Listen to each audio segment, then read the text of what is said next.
কত টাকার মালিক রচনা ব্যানার্জি? ফাঁস হলো মোট সম্পত্তির পরিমাণ। বয়স প্রায় 50 ছুঁই ছুঁই। তবুও তাকে দেখলে সেটা বোঝার উপায় নেই। এখনও ঠিক 30 বছর আগের মতো দিনরাত পরিশ্রম করে চলেন তিনি। রচনা ব্যানার্জি থেমে থাকতে জানেন না। টলিউড ছেড়ে বিগত 10 বছর ধরে দিদি নম্বর ওয়ানের সঞ্চালনা সামলাচ্ছেন, সেই সঙ্গে ব্যবসাও সামলাচ্ছেন সমান তালে।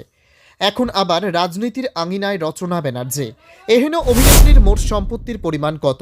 আসন্ন 2024 সালের লোকসভা নির্বাচনে তৃণমূলের হয়ে হুগলি লোকসভা কেন্দ্র থেকে প্রার্থী হিসেবে দাঁড়াবেন রচনা ব্যানার্জি।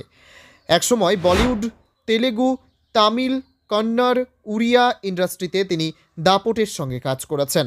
চাইলে বাকি জীবনটা আর কাজ না করলেও পারতেন, কিন্তু নায়িকা হয়েও টিভির পর্দায় রিয়েলিটি শো সঞ্চালনার ভার নিয়েছেন।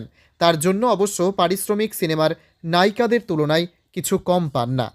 2012 সাল থেকে দিদি নম্বর ওয়ানের সঞ্চালিকা হয়ে টিভির পর্দায় ধরা দিয়েছেন রচনা। এর জন্য বছরে তাকে কয়েক কোটি টাকা পারিশ্রমিক দেওয়া হয়। প্রত্যেক এপিসোড পিছুই তার পারিশ্রমিক এখন 1 থেকে 2 লক্ষ টাকার কাছাকাছি।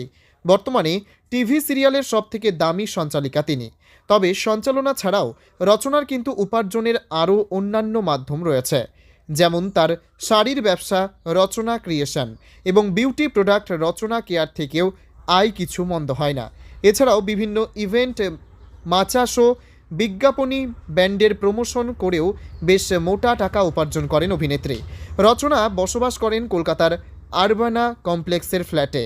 দেব, শ্রাবন্তী চ্যাটার্জি, শুভশ্রী গাঙ্গুলি সহ শহরের হাই প্রোফাইল মানুষেরা বসবাস করেন এই আবাসনে।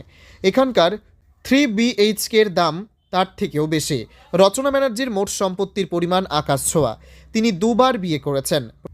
প্রথম স্বামী সিদ্ধান্ত মহাপাত্রের সঙ্গে বিয়ের 1 বছর পর ডিভোর্স হয়ে যায়। পরে তিনি কলকাতায় এসে প্রবাল বসুকে বিয়ে করেন, কিন্তু এখানেও দাম্পত্য সুখের হয়নি। এক ছেলেকে নিয়ে আলাদাভাবে থাকেন রচনা, তবে ছেলের দায়িত্ব দুজনেই সমানভাবে নিয়েছেন, যাতে ছেলে বাবা কিংবা মায়ের অভাব না বুঝতে পারে। বর্তমানে রচনা ব্যানার্জির মোট সম্পত্তির পরিমাণ $10 মিলিয়ন, অর্থাৎ প্রায় 82 কোটি টাকা।